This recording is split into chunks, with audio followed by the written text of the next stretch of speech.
Welcome in, everybody. Ready to dive deep into e-commerce. Always ready to dive deep. You guys sent in a ton about Amazon and its competitors. Everything from, Right. the straight numbers, sales figure, workforce sizes, even stuff about the founders themselves. Yeah, their backgrounds and all that. Yeah. Buckle up, because I think we're going to find some pretty cool stuff here. I think it's really interesting. We're not just looking at companies, It's how people shop, Oh, for sure. how businesses adapt, the global impact. Yeah. It's a snapshot of where commerce is going in the digital age. Okay, so let's just address the elephant in the room right away. Amazon. 2023 revenue, $513 billion. Staggering. It's mind-boggling. But what's interesting is what that represents, right? Yeah. It's not just about Amazon's success. It's a sign that consumer behavior is That's right. changing dramatically. Right. We rely on e-commerce for pretty much everything now. I mean, that revenue figure is like a barometer for the whole industry. Totally. And, it really highlights the challenge for everybody else. Yeah. How do you compete with a company that's basically become synonymous with online shopping? That's the question, right? And we've got sources here that dive into that. Walmart, eBay, Etsy, even TikTok, Facebook. While trying to get a piece. Trying to figure it out. But before we get to the challengers, Right. let's break down what makes Amazon so formidable in the first place. Over 300 million active customers. Wow. 350 million products. Global workforce of 1.5 million. It's massive. The scale is just massive. It's not just about size, though. Wow. It's about how they leverage it. Right. Their logistics network, for example. Amazon Robotics. Oh, yeah. Their warehouse automation system. It's insane. It's incredible. This isn't just robots moving boxes. This is sophisticated algorithms optimizing every single movement. Yeah. So they can fulfill orders with incredible speed and efficiency. I read somewhere that they use AI to predict what people are going to order before they even click buy. Yeah, that's right. Predictive analytics. Wow. To anticipate demand. They pre-position products closer to customers. That's wild. It is. It's a level of sophistication that most competitors just can't match. Yeah. And then you've got fulfillment by Amazon, FBA, Right. which lets third-party sellers tap into that same network. So it's not even just about selling their own products. It's about creating this whole ecosystem. Exactly. But other businesses depend on them. That's the network effect in action. Right. The more sellers join FBA, the more attractive Amazon becomes to buyers. Yeah. Because of the selection, the prime shipping. Yeah. It's a powerful cycle. It reinforces their dominance. And we can't forget about Amazon Web Services, their cloud computing arm. Right. Brought in, another $80 billion last year. Yeah. It's like they've diversified beyond just retail. Yeah. Made it even tougher to compete with. For sure. It's interesting to compare that with Walmart, because they actually beat Amazon in total revenue. Yeah, $611 billion in 2023. Right. But when you dig a little deeper, it's clear they're coming at it from a different angle. Yeah. Walmart's strength is their physical presence. Over 10,500 stores globally. They're trying to leverage that with their omni-channel strategy. But I mean, is that going to be an uphill battle? Well, I mean, it is. Can they really compete with Amazon's speed and technology when they're dealing with brick-and-mortar stores? Well, their omni-channel strategies, more than just having stores, they're using those locations as mini fulfillment centers.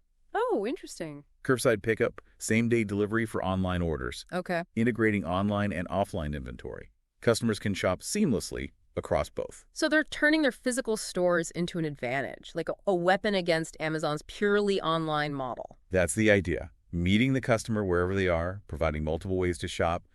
The key is going to be whether they can match Amazon's customer experience, though. Yeah. The speed, the convenience, the personalized recommendations. And what about Walmart Plus Stay? Isn't that their answer to Amazon Prime? It is, but it's still struggling to gain that same level of adoption. Right, because Amazon Prime is basically a cultural phenomenon at this point. It is. Free shipping, streaming services, all those perks. It's powerful. It's a loyalty program that Walmart is still trying to figure out. Okay, so we've got Amazon dominating with technology, this ecosystem, Walmart trying to fight back with their physical stores. What about some of the other players? Yeah. I know we got eBay in the mix here. They seem to be carving out their own niche. What's their strategy? So eBay, they've embraced a different model. They're not trying to be everything to everyone. Right. They're focusing on the unique items, vintage goods, collectibles, stuff you can't easily find elsewhere. It's like the digital equivalent of a flea market or antique shop. Exactly. And their auction-based system is a big part of that. Adds excitement, discovery you don't get with traditional online shopping. Right, but isn't that also a limitation? I mean, that seems like a much smaller market. It is. Their auction model, it can be a strength and a weakness. It limits their audience to those specifically seeking those types of items. Yeah. And they're facing competition from Amazon's own secondhand marketplace, Amazon Renewed. Yeah, it seems like Amazon's constantly expanding, trying to cover every possible shopping need. What about Etsy? Yeah. They're in the mix, too. Champion of handmade and vintage goods. How are they holding up? Etsy's done a really good job at building a brand around supporting small businesses, artisans. Yeah? They've tapped into that growing desire for unique, handcrafted items, cultivated a strong sense of community among sellers and buyers. It seems like they're appealing to a different shopper, right? Absolutely. One who values quality over quantity, Right. who wants to support independent creators. They're tapping into the conscious consumer movement, where people are more aware of the ethical and environmental impact of their purchases. But doesn't Amazon have their own handmade marketplace? They do. So they're competing directly with Etsy there. They are. And that's a significant challenge for Etsy. Amazon's size, their logistical capabilities are formidable. Yeah. But Etsy has a strong brand identity, loyal customer base, Right. values their commitment to small businesses and ethical sourcing. Okay, so it seems like all the challengers are trying to find their own angle, their own way to differentiate themselves from Amazon. But then we've got the up-and-comers, TikTok, Facebook Marketplace. What are they bringing to the e-commerce table? These platforms represent the rise of social commerce. Yeah, And that's something that's particularly appealing to younger demographics. for sure. TikTok Shop, even though it's still new, has incredible potential. I mean, it's massive, the user base on TikTok. So it's not just about watching funny videos anymore. It's about buying things right there in the app. But aren't there some concerns with these platforms? For sure. About regulation, about trust? You're right. TikTok's facing scrutiny. Yeah. Facebook Marketplace has had its issues with scams and counterfeit products. Right. Building trust, ensuring a safe experience is going to be crucial. And of course, we have Google Shopping. Right, which is kind of like a giant search engine for products. Exactly. Aggregates listings from all sorts of retailers. Let's compare it prices, find deals. Their strength is the integration with Google Search. Yeah. I mean, you're literally a few clicks away from finding what you're looking for. But don't they lack control over inventory, logistics? I mean, they're not actually selling the products themselves, right? Right. They're more of a discovery platform Okay. than a complete shopping experience. Yeah. They rely on the other retailers to handle the fulfillment, customer service, all of that. So we've got this fascinating landscape. We do. Amazon's the dominant force, but we've got established players like Walmart and eBay trying to adapt. Newer platforms like TikTok and Facebook trying to disrupt the game. It's like a constant evolution of how we buy and sell things. It really is. But it's not just about the companies themselves, Right. right? What about the people who built these empires? Yeah, the founders. We've got some sources here that give us a glimpse into their minds, and I think that's where things get really interesting.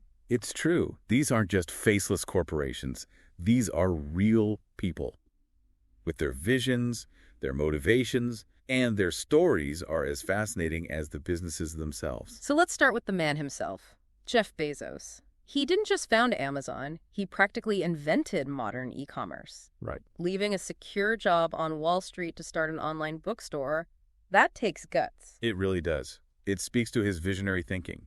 He saw the potential of the internet long before most people even had email addresses. And it wasn't an overnight success. I mean, they started small. Took years of relentless focus, innovation to get where they are today. And that's a key takeaway here. Amazon's success wasn't accidental. Right. It was a result of his commitment to customer obsession and his willingness to push boundaries. And now he's off to space with Blue Origin, literally reaching for the stars.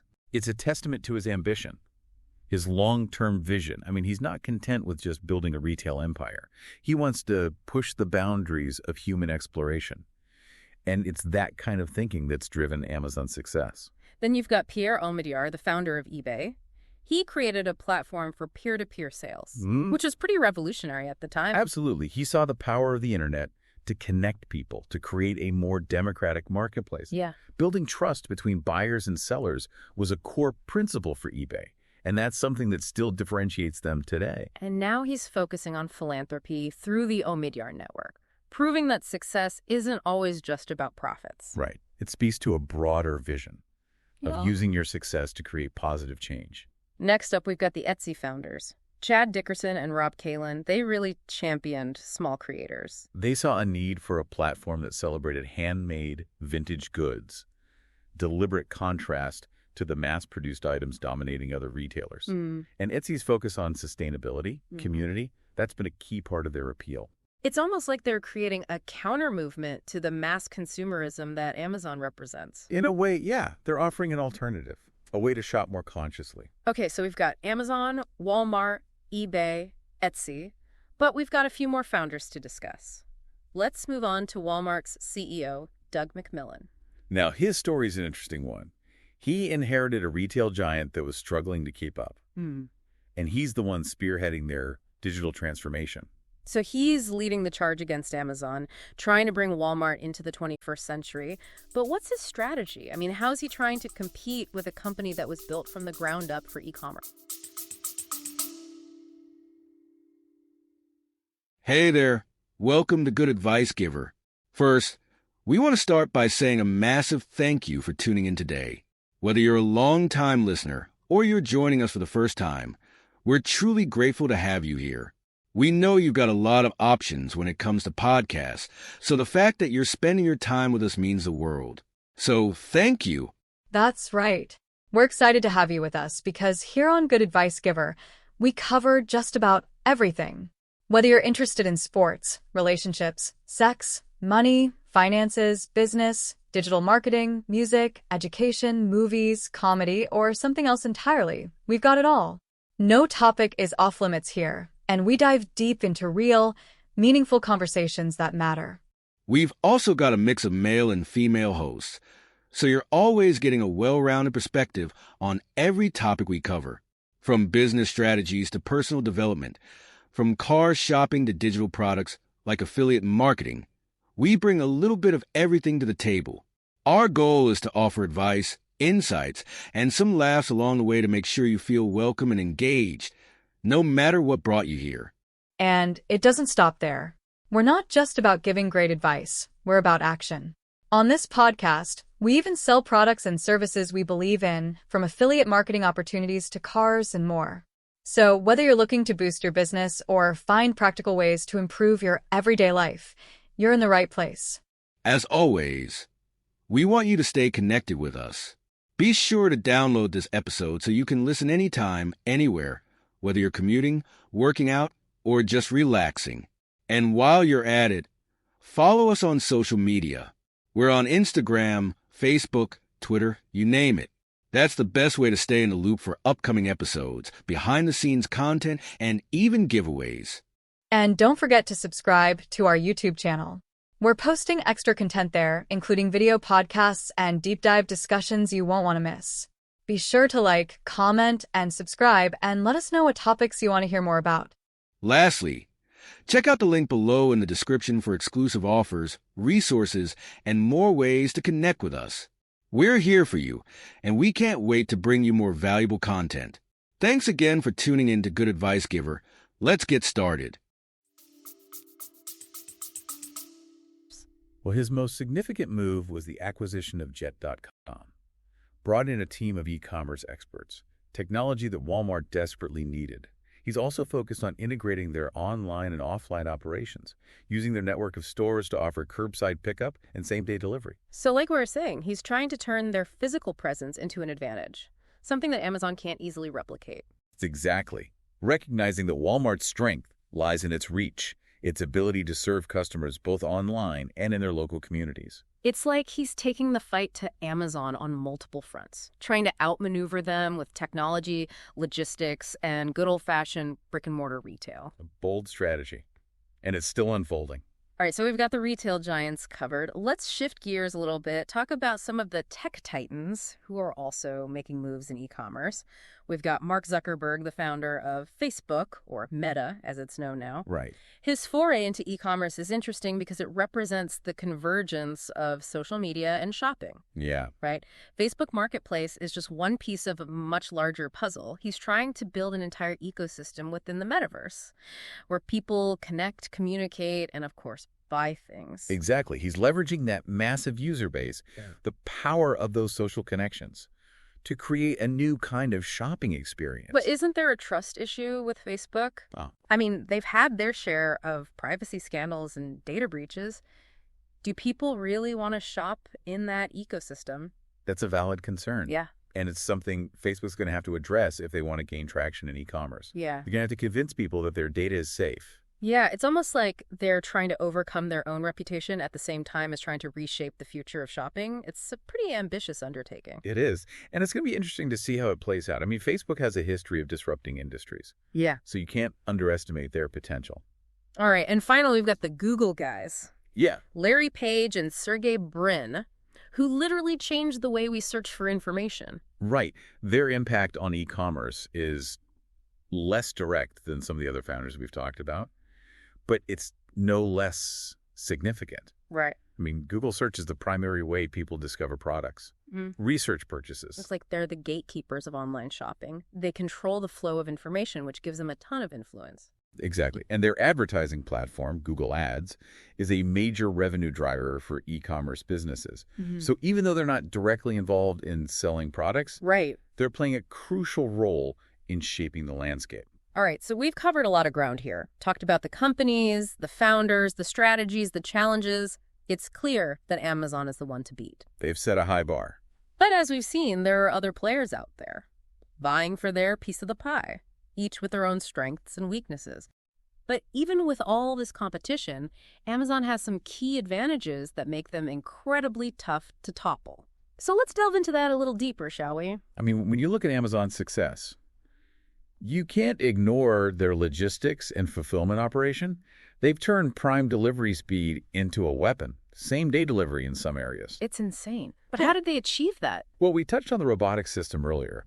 But it's not just about having robots in warehouses. It's about the whole system working together. Right. I read somewhere that Amazon warehouses are designed so products are constantly moving, almost like a living organism. Really? Yeah. They use something called chaotic storage, Chaotic storage. where items aren't organized in a traditional way. Okay. They're placed wherever there's space, and sophisticated algorithms track their location. So it's like organized chaos. Exactly. But how does that actually make things faster? So think of it this way. In a traditional warehouse, you might have all the coffee mugs in one aisle and all the phone chargers in another. But in Amazon's system, those items could be scattered throughout the warehouse, closer to where the pickers are. Oh, I see. So it's about reducing the distance those pickers have to travel. Exactly. It all comes back to their customer-centric philosophy. Right. They're obsessed with shaving off every second in the fulfillment process. Makes sense. It's not just speed, though. It's reliability. They've invested heavily in building a robust delivery network, with their own trucks and planes even, Right. all to get packages to customers as quickly and efficiently as possible. And then there's fulfillment by Amazon, right? Right, FBA. Where third-party sellers can take advantage of that superpower. It must be a huge draw for smaller businesses. Oh, absolutely. Yeah. It gives them access to Amazon's infrastructure, Yeah. their delivery network, customer service. It's a turnkey solution that lets them focus on their products and marketing, and it creates that powerful network effect for Amazon. We've mentioned the network effect a couple of times. Right. Can you break that down a little bit more? What does that mean in this context? Sure. So it's the idea that a platform becomes more valuable as more people use it. Yeah. In the case of Amazon, the more sellers join FBA, the more attracted it is to buyers because of the increased selection, the prime shipping, all that. And then as more buyers are drawn to Amazon, more sellers want to join. It creates this self-reinforcing cycle. It's like a virtuous cycle. Exactly. Success breeds more success. And that's a big reason why Amazon is so dominant. They've created this ecosystem that's tough to replicate. Wow. They're constantly innovating, adding new services, features that make them even more indispensable. Like Amazon Prime. Oh, yeah. Started as a free shipping program, but now it's streaming services, music, photo storage, all sorts of things. It's like they're creating a world within a world, a self-contained ecosystem where you never have to leave. And that's a key part of their strategy. Be the one-stop shop for all your needs. The default destination for online shopping, entertainment, everything. It's pretty brilliant when you think about it. But even with all their strengths, even with this incredible ecosystem, there are some cracks starting to show. Right. I know some of our sources highlight the challenges that they're facing, including regulatory scrutiny and environmental concerns. Right. Even giants have vulnerabilities. Amazon's size and dominance have attracted attention from regulators. We're seeing more antitrust investigations. Concerns about labor practices are growing. Yeah, and some critics argue that their marketplace gives them an unfair advantage over smaller businesses because they can use their data to identify popular products and then create their own versions to compete directly with those sellers. Yeah, it's a complicated issue for sure. I mean, you've got valid arguments on both sides. Amazon says they're just using data to improve customer experience, Right. offer better value. Right. But critics worry this kind of power could stifle innovation. Right, and what about the environmental impact of their operations? All those deliveries, all that packaging, it's got to have significant carbon footprint. Yeah, that's another area where Amazon's facing pressure. The sheer volume of deliveries they handle has an environmental cost, and they're being scrutinized for their packaging waste and reliance on fossil fuels. I mean, they have started initiatives like Climate Pledge Friendly, highlighting products that meet certain sustainability standards. They're investing in electric delivery vehicles, renewable energy. Yeah, those efforts are definitely a step in the right direction. But the scale of their operation means they still have a long way to go to become truly sustainable. Yeah, it's a tough balancing act. It is. They're trying to maintain their growth and efficiency while also addressing these growing concerns about their impact on the environment and the economy. It's a dilemma that a lot of large corporations are facing right now. How do you from product discovery to checkout? But in social commerce, that control is more diffuse, more organic. And then there's the growing demand for sustainable and ethical practices. We talked about this with Amazon, but it's something that all e-commerce companies are going to have to deal with. For sure, consumers are more aware of the impact their purchases have on the environment, on society. Yeah. And they're looking for brands that share their values. And that's where companies like Etsy have an advantage. Their focus on handmade, vintage goods naturally lends itself to sustainability and ethical sourcing. Exactly. And they're promoting a more mindful approach to consumption, encouraging people to buy less, but buy better. And that resonates with a lot of consumers. So it seems like the e-commerce landscape is becoming more fragmented. Definitely. With different platforms catering to different needs and values, the era of the one-size-fits-all e-commerce platform might be coming to an end. Interesting. We're seeing this shift toward more specialized experiences. Makes you wonder what the future holds for Amazon. Can they adapt? Or will they become the next victim of disruption? That's the million-dollar question. Amazon's powerful, but as we've seen, even the most dominant companies are vulnerable to disruption. Well, our deep dive isn't over yet. We still have some more ground to cover. So let's move on to some final thoughts and some provocative questions to consider as we wrap up our exploration of the e-commerce landscape. So we've seen the e-commerce world change so much and how companies are adapting to what customers want. But looking ahead, what does all of this mean for the future of online shopping? Which players are best positioned to win? What should they be focusing on? It's the big question, right? If we connect the dots here, it seems like the battle lines are being drawn between these different approaches to e-commerce. You got Amazon laser-focused on efficiency and convenience, but then you've got challengers like Walmart leveraging their stores and platforms like Etsy and TikTok, emphasizing community and engagement. Yeah, and the sustainability question is huge, right? It's not just about convenience anymore. Consumers are thinking about the environment, the ethical impact. So does this give an edge to companies like Etsy who are already doing that? It could. But I think the real challenge for any company is going to be finding that balance between sustainability and scale. Right. Can they grow while minimizing their environmental footprint? Yeah. Can they meet global demand but still ensure ethical sourcing and fair labor practices? That's a lot to juggle. But those are the questions that are going to determine success in the future. Right. And it's not just about the companies, it's about us too. Exactly. We have a role to play as consumers in how this industry takes shape, through the choices that we make, through what we demand. We're voting with our wallets every time we buy something. Yeah. Do we put convenience first? Or do we look for companies that align with our values, even if it means paying more or waiting longer? Those are tough choices. Makes you wonder, can we have it all? Convenience and sustainability. Can we support small businesses but still enjoy the benefits of a global market? That's what everyone is trying to figure out. Right. And that's what makes this so exciting. Right. We're not just watching a static industry. Right. This is a dynamic evolution. It's a constant push and pull. And who knows what's coming next? Yeah. We've seen AI come up, virtual reality, augmented reality. How are those going to shape online shopping? Right. It's fascinating to think about. Imagine virtually trying on clothes before you buy them, or walking through a store from your couch. Oh, wow. AI assistants helping you find the perfect thing based on exactly what you need and what you like. It's like science fiction. But it might be closer than we think. Oh. And it raises questions about the role of technology. Will it make shopping easier, more personalized? Or will it create new issues around privacy and data security? Yeah, that's a good point. Important things to consider. As technology advances, we need to think about its impact on our lives, on society. We need to make sure it's used responsibly. So I think the big takeaway from all of this as we wrap up is that e-commerce is constantly changing. Always evolving. Dynamic, competitive. And this story is far from over. The next chapter is being written right now, and it's going to be shaped by all of us. So as you shop online, think about what matters to you, what impact you want to have, the future you want to create, because the future of e-commerce really is in our hands. Yep. So choose wisely, shop thoughtfully, and stay curious. We'll be back soon with another deep dive. Until then, keep exploring, keep learning, and keep asking questions. Today is your lucky day. Today is the day that our $3 website works for you, paying you directly to your PayPal daily. Imagine $3 ongoing continuous payments to your PayPal account. Imagine falling asleep and waking up to $300 in your PayPal account. How would this make you feel? How could this help you? What bills could you pay? What kind of fun could you have? What does that retirement look like now? All for a one-time payment of $3. This website is DFY done for you, fully built and completely hosted, and never stops collecting payments for you. You have spent $3 on coffee on a regular, but that coffee won't help you create multiple streams of income. Click the link below.